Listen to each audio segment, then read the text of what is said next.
The village of Umuoma was a peaceful and tightly knit community, nestled amidst rolling hills and surrounded by lush green forests. The people were friendly, hardworking, and disciplined, except for one boy who was the exception to every rule. His name was Jabari. At just 11 years old, Jabari was infamous for being the most mischievous and stubborn child in the entire village. While other children helped their parents with chores or went to the village school without complaint, Jabari was always up to no good. His name was constantly on the lips of every elder, often spoken with a deep sigh of frustration. "Did you hear what Jabari did today? He stole mangoes from my tree again. Yesterday, he tied a goat to my bicycle, and now it's broken." No day passed without someone having a new story to tell about Jabari's pranks. His parents, Papa Namdi and Mama Chica, were beyond embarrassed. They had tried everything to discipline him, but nothing seemed to work. If they scolded him, Jabari would shrug and walk away. If they punished him by withholding his favorite meals, he would find a way to sneak food from the kitchen. Even flogging, which was rare in their household, only made Jabari more defiant. "Let him grow up a bit," Papa Namdi would say, shaking his head in frustration. "Maybe he'll mature with time." But Mama Chica wasn't so optimistic. "If we don't correct him now, he'll bring shame to this family." A child who doesn't listen to advice will eventually face the consequences of his actions. One sunny afternoon, Jabari sat under the large udala tree in their compound, lazily tossing stones at the chickens wandering nearby. He had just finished another round of mischief, this time hiding his younger sister Ada's slippers in the bush behind their house.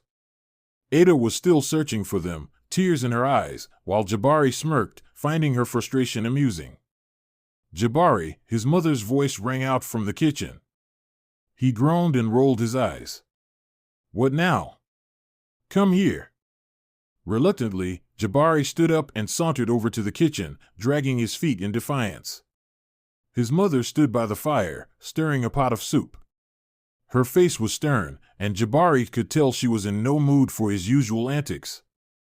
"I have something important to tell you," Mama Chica began. "Your grandmother, Mama Nkem, is coming to live with us." Jabari froze. "What? Why?" "She's getting old, Jabari," his mother explained patiently. "She can't live alone anymore, and we're her family. It's our responsibility to take care of her." "But why does she have to come here?" Jabari protested. "She's going to take over everything. She'll scold me, boss me around, and make me do chores." Mama Chica raised an eyebrow. "And what's wrong with doing chores? Or being corrected when you're wrong? Jabari, your grandmother is a wise woman. You could learn a lot from her if you just listened." Jabari folded his arms, a pout forming on his lips. "I don't need anyone telling me what to do. I like things the way they are." "Well, you'd better get used to it," his mother said firmly. "She'll be here in 2 days. And Jabari," she added, fixing him with a stern look, "I expect you to behave yourself when she arrives. No mischief, no rudeness. Do you understand?" Jabari muttered something under his breath and stomped off, ignoring his mother's words. Later that evening, Jabari sat on the porch, fuming. He could already imagine the changes that would come with his grandmother's arrival. Mama Nkem was known for being strict and no-nonsense. She wasn't the type to laugh off bad behavior or tolerate disrespect. Jabari had visited her house a few times in the past, and each visit had felt like torture. "She'll probably wake me up at sunrise to fetch water," he grumbled to himself. "And she'll make me sweep the compound every day. Ugh, this is going to be the worst." His younger sister Ada, who had finally found her missing slippers, sat down beside him. She was only 8 years old, but she had a maturity that often surprised people. Unlike Jabari, Ada loved their grandmother and was excited about her coming. "Why are you so upset, Jabari?" she asked. "Mama Nkem isn't that bad." Jabari shot her a glare. "Not that bad?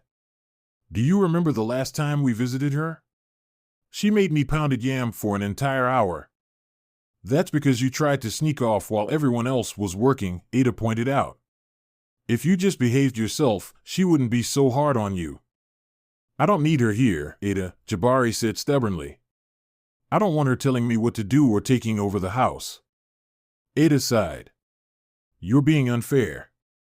Mama Nkem is kind. She always brings us gifts and tells the best stories.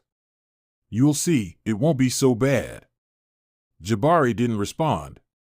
He was too busy plotting ways to make his grandmother regret moving in with them. 2 days later, the day of Mama Nkem's arrival finally came. The entire family was busy preparing for her. Mama Chica swept the compound until it was spotless, while Papa Namdi repaired the old wooden chair in the sitting room, ensuring it would be comfortable for her. Even Ada helped by fetching water and arranging fresh flowers on the table. Jabari, on the other hand, sulked in a corner, pretending to be too tired to help. Jabari, go and fetch some firewood for the kitchen, his mother ordered. I'm not feeling well, Jabari lied, clutching his stomach for dramatic effect. His mother didn't have time to argue. Fine. Just stay out of the way, then. By noon, the sound of a distant car horn signaled Mama Nkem's arrival. Jabari peeked out from behind the curtains as the old taxi pulled into their compound. His grandmother stepped out, carrying a large woven basket on her head. She was shorter than he remembered, but her presence was just as commanding. Her face was a mixture of kindness and authority, and her eyes seemed to see straight through him. Ah, Mama Nkem. Welcome, welcome. Mama Chica exclaimed, rushing forward to hug her mother. Thank you, my daughter, Mama Nkem said, smiling warmly. She turned to greet Papa Namdi and Ada, showering them with blessings and kind words. When she finally looked at Jabari, her smile faded slightly. She placed her hands on her hips and studied him carefully. So, this is the famous Jabari, she said, her tone light but teasing. The boy who's always too busy causing trouble to greet his grandmother properly. Jabari shifted uncomfortably under her gaze. Good afternoon, Mama Nkem, he muttered. She said, narrowing her eyes. We'll see if you're as tough as everyone says. With that, she handed her basket to Papa Namdi and walked into the house, her footsteps firm and purposeful. Jabari watched her go, his heart sinking. He could already tell that life was about to change, and not in a way he liked. That night, as the family gathered around for dinner, Jabari barely touched his food. His mind was racing with thoughts of how to handle his grandmother's presence. I'll show her, he thought to himself. She thinks she can come here and take over, but I won't let her. Jabari had no idea that his grandmother was already planning a lesson for him, one that would change his life forever. The days following Mama Nkem's arrival were a whirlwind of changes in the household. While everyone else seemed to adjust quickly, Jabari found it increasingly difficult to cope with her presence. She woke up earlier than everyone else, her sharp voice breaking the silence of dawn as she barked orders to get the day started. Jabari. Are you still sleeping? Her voice would echo through the house. Lazy bones. The sun is already shining, and you're lying there like a broken hoe. Get up and fetch water before the rest of us finish our chores. Jabari grumbled under his breath as he dragged himself out of bed. He wasn't used to this. Before Mama Nkem came, he could sleep as long as he wanted, often pretending to be sick just to avoid helping out. But Mama Nkem wasn't one to be fooled. She had a way of seeing through his excuses, and no amount of stomach clutching or fake coughs could convince her otherwise. By the third day, Jabari was already fed up. He sat on the low wooden stool outside the kitchen, sulking as his grandmother bustled around, preparing breakfast. Why are you sitting there like a statue? Mama Nkem asked, not even looking at him. Go and sweep the compound. I swept it yesterday, Jabari muttered. And you'll sweep it today, she replied without missing a beat. Do you think dust takes a holiday? Jabari reluctantly picked up the broom and trudged off to the compound. As he swept, he muttered under his breath. I don't know why she had to come here. She's ruining everything. That evening, after a long day of chores, the family gathered in the sitting room. Mama Nkem sat in the middle, her wrinkled hands busy shelling groundnuts while she told one of her famous stories. Once upon a time, she began, her voice steady and clear, there was a little boy who thought he was smarter than everyone else. He refused to listen to advice and always did as he pleased. One day, he decided to climb a tall palm tree to pluck fruit, even though the elders warned him it was too dangerous. Halfway up, the branch he was sitting on snapped, and down he fell. He broke both his legs and had to depend on the same elders he had disrespected to carry him home. Jabari, sitting in the corner, rolled his eyes. He knew the story was directed at him. Mama Nkem had a way of using her tales to teach lessons without directly calling anyone out. Jabari, she said suddenly, turning to face him, what do you think the boy in the story should have done? He shrugged, avoiding her gaze. I don't know. Maybe he should have climbed a stronger tree. The room erupted in laughter, but Mama Nkem's face remained serious. No, my boy. He should have listened to his elders. A child who refuses to listen will always regret it in the end. Jabari said nothing, but inside, he felt a twinge of resentment. He didn't like being singled out, even if it wasn't obvious to everyone else. The next morning, Jabari decided he'd had enough.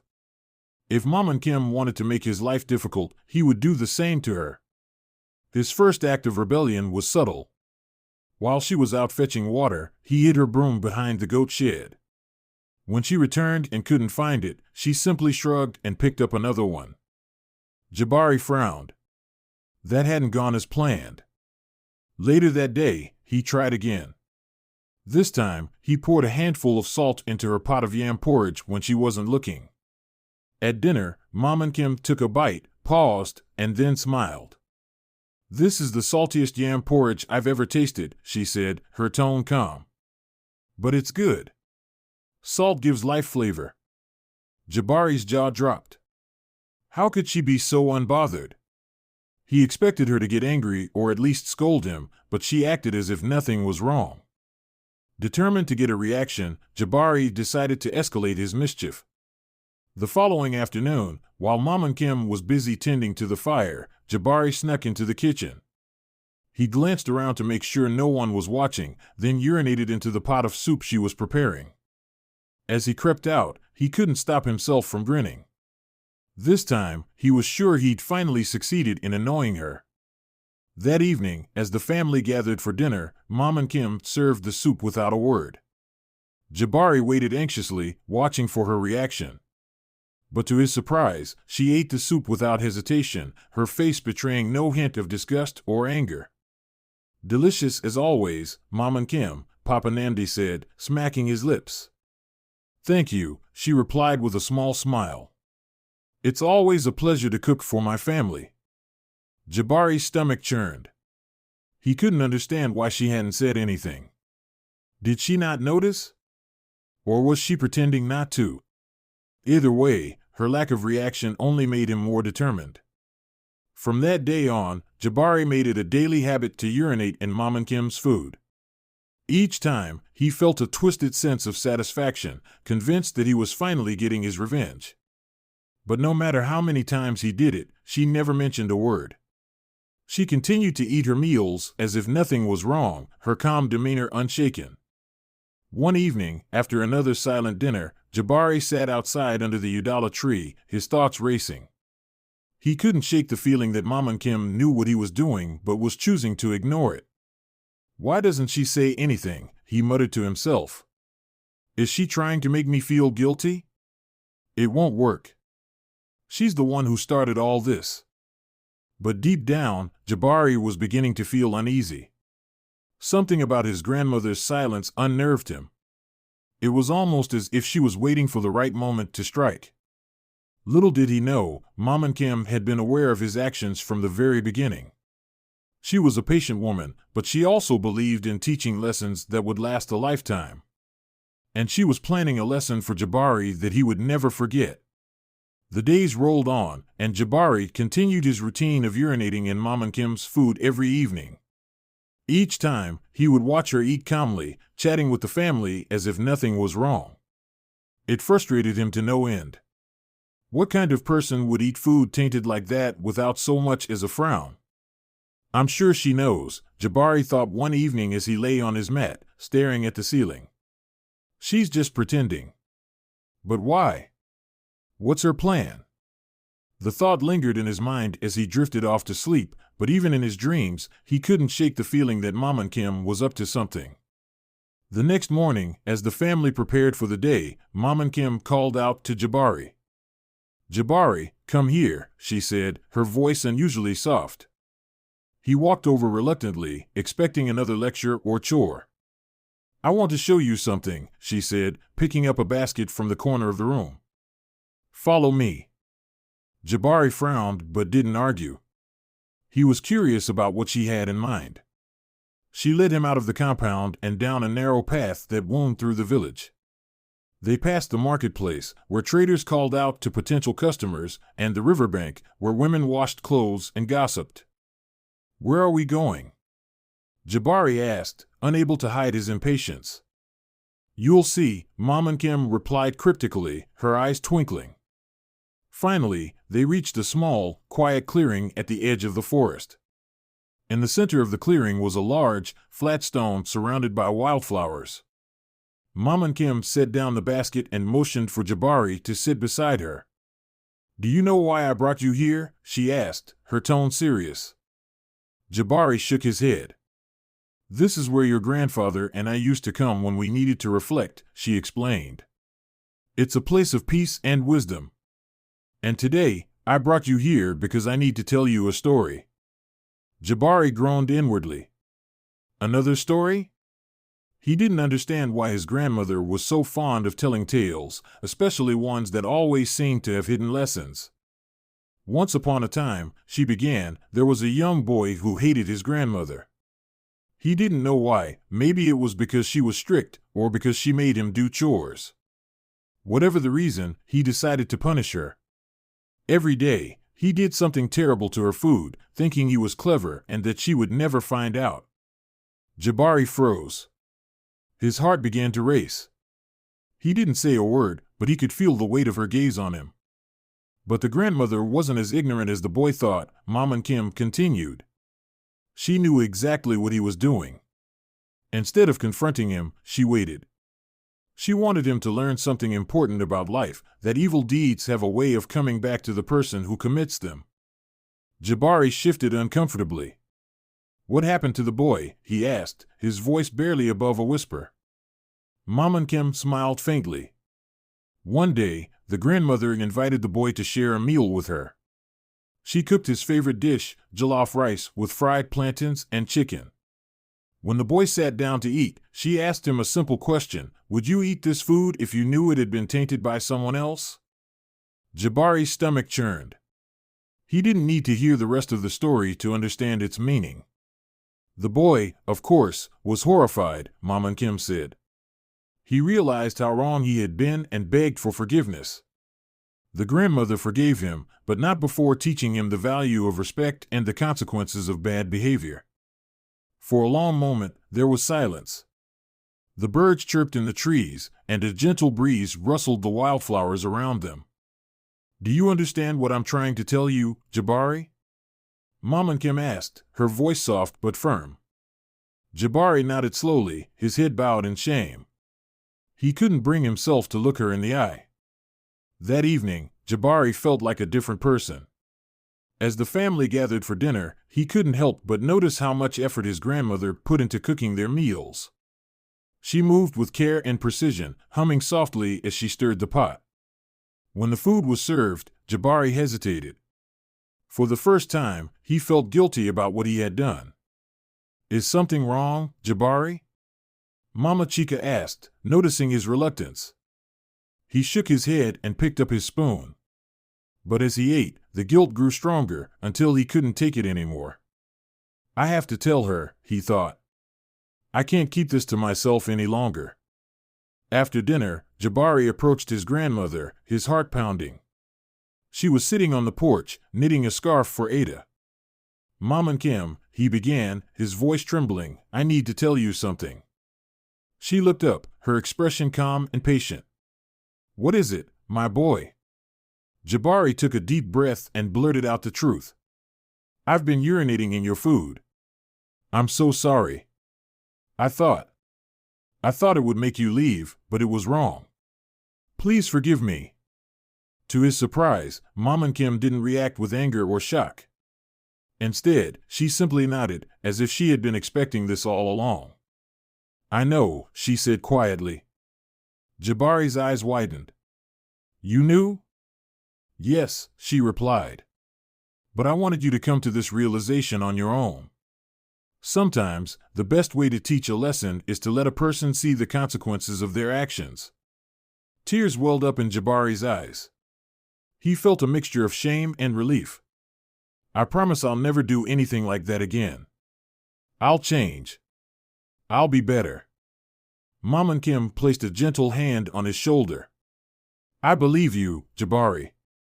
And I forgive you. But remember, respect is not something you give only to elders, it's something you give to yourself by choosing to do what's right. For the first time in his life, Jabari truly understood the weight of those words. From the day Jabari confessed his misdeeds, the air around the household seemed lighter. Mom Nkem didn't speak of the incident again, and she carried on as though nothing had happened. However, Jabari's perspective had shifted completely. He was no longer the defiant, mischievous boy who resented his grandmother. Instead, he found himself observing her with new eyes, noticing things he had never paid attention to before. He saw how she woke up before dawn, quietly tending to the fire in the kitchen while everyone else was still asleep. He noticed the care she put into the meals she prepared, ensuring that everyone was well fed, even when there wasn't much to go around. He realized how much she contributed to the family, not just through her chores, but through her wisdom and her stories, which were always packed with hidden lessons. That evening, Jabari approached her as she sat on her usual stool, threading beads to repair a broken bracelet. Mom Nkem, he said, sitting beside her, can I help you with that?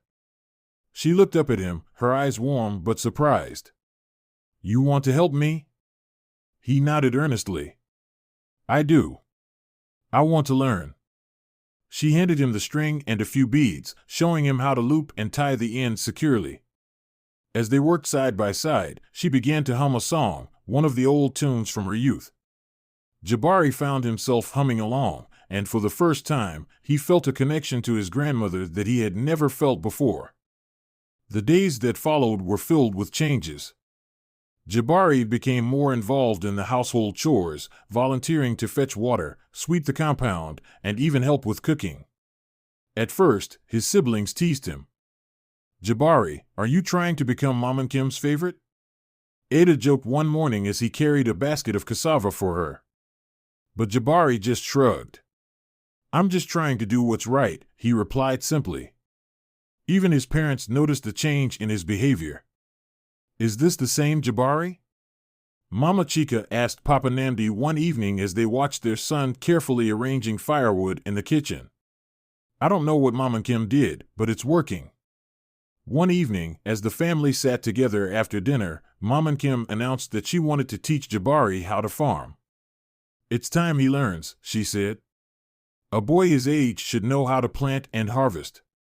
The land is our wealth, and it's important to understand its value. Jabari wasn't thrilled at the idea of spending hours under the hot sun, but he agreed without complaint. The next morning, he followed his grandmother to the small plot of land behind their house. Farming is not just about planting seeds, Mama Nkem explained as she handed him a hoe. It's about patience and care. The way you treat the soil will determine the kind of harvest you get. Jabari worked alongside her, sweating as he tilled the soil and planted rows of maize and yams. It was hard work, but there was something satisfying about it. By the end of the day, he was exhausted but proud of what they had accomplished. Over time, Jabari began to see the fruits of their labor. The seeds they had planted sprouted into healthy plants, and he felt a sense of pride knowing he had played a part in it. One afternoon, as they weeded the garden together, Jabari turned to his grandmother. Mama Nkem, he said, why didn't you get angry when I did those things to your food? She paused, resting her hoe against the ground. Anger is easy, Jabari, she said. But it doesn't solve anything. If I had scolded you or punished you, would it have made you change? Or would it have made you more determined to fight back? Jabari thought about it for a moment. I probably would have fought back, he admitted. She nodded. Exactly. Sometimes, silence can teach a louder lesson than shouting ever could. I wanted you to realize on your own that what you were doing was wrong. And you did. Her words stayed with Jabari long after that day.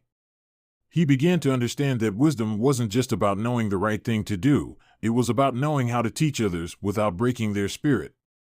Months passed, and Jabari continued to grow, not just physically, but emotionally. He became a role model for his younger siblings, helping them with their chores and encouraging them to listen to Mama Nkem's stories. The villagers began to notice the change in him as well. Jabari is becoming such a responsible young man, one of the elders remarked to Papa Namdi. You must be very proud.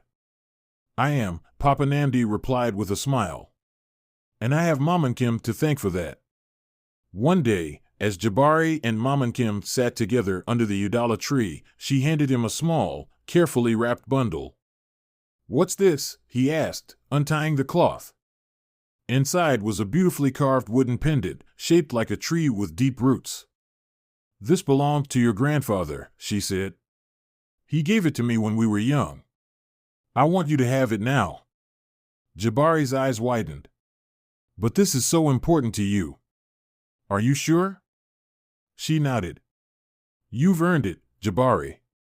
You've shown me that you're capable of growth and understanding. This pendant is a reminder of your roots and the values you've learned. Carry it with you, and always remember what it means to be part of this family. Tears filled Jabari's eyes as he slipped the pendant around his neck. For the first time in his life, he felt truly connected to his heritage and to the woman who had taught him so much. Thank you, Mama Nkem, he said, his voice filled with emotion. I'll never forget this. The boy who once resented his grandmother had become her closest companion. Jabari's transformation was a testament to the power of patience, love, and wisdom. And as he grew into a young man, he carried those lessons with him, ensuring that Mama Nkem's legacy would live on for generations to come. Years rolled by, and Jabari grew into a strong, capable young man. He became known in the village as someone who was wise beyond his years, often sought out by others for advice or help. His transformation had not only impacted his family but also inspired those around him. People marveled at the once stubborn boy who had become a pillar of the community. Mama Nkem, now older and slower, often watched Jabari with pride. Her stories had taken root in him, shaping the person he had become. She knew that her patience and love had not been wasted.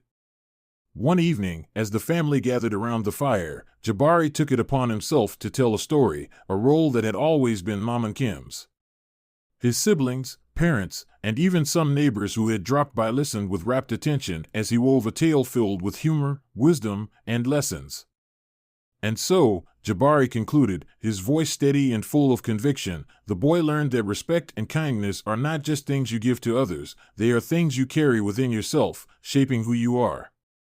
Mama Nkem smiled, her eyes glistening with unshed tears.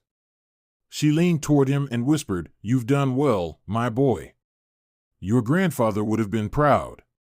As time went on, Jabari became more than just a son and grandson, he became a mentor to the younger generation in the village. He would gather the children under the udala tree, the same spot where Mama Nkem had taught him so many lessons, and share the wisdom he had learned. One day, as he sat under the tree with a group of eager children, one of them asked, "Jabari, why are you so wise? How did you learn all these things?" He chuckled, looking at the pendant around his neck. "Because someone believed in me," he said simply. "She didn't give up on me, even when I made it hard for her to love me. And everything I know, I learned from her." When Mama Nkem passed away peacefully in her sleep, the entire village mourned. Her funeral was a celebration of her life, filled with songs, dances, and stories about the woman who had touched so many lives. Jabari stood before the crowd, his heart heavy but full of gratitude. "She wasn't just my grandmother," he said, his voice steady despite the tears in his eyes. "She was my teacher, my guide, and my inspiration. Everything I am, I owe to her." He held up the wooden pendant for everyone to see. "She taught me that wisdom is like the roots of a tree, strong, deep, and nourishing. And because of her, I know that I, too, can grow strong and help others grow." The villagers nodded, their faces filled with respect and admiration. It was clear that Nkem's legacy would live on through Jabari and the countless lives he would continue to touch. Years later, when Jabari had children of his own, he passed down the pendant to his eldest son. Sitting under the same udala tree, he told his children the story of the boy who had once hated his grandmother but grew to love and honor her. "And that's why we must always listen to our elders," he said. "They see what we cannot. Their wisdom is a gift, and we should never take it for granted." His children listened intently, their eyes wide with wonder. They didn't know Nkem, but through Jabari's stories, they felt as though they did. As Jabari grew older, he often found himself sitting alone under the udala tree, reflecting on his life. The memories of his grandmother remained vivid, her voice and laughter as clear as they had been in his youth. He carried her teachings in his heart, using them to guide him through life's challenges. One day, as the sun set and the sky turned a brilliant shade of orange, Jabari closed his eyes and whispered, "Thank you, Nkem, for everything." The wind rustled through the leaves of the udala tree, as if carrying his words to her. And in that moment, Jabari felt at peace, knowing that he was part of something greater. A legacy of love, patience, and wisdom that would endure for generations to come.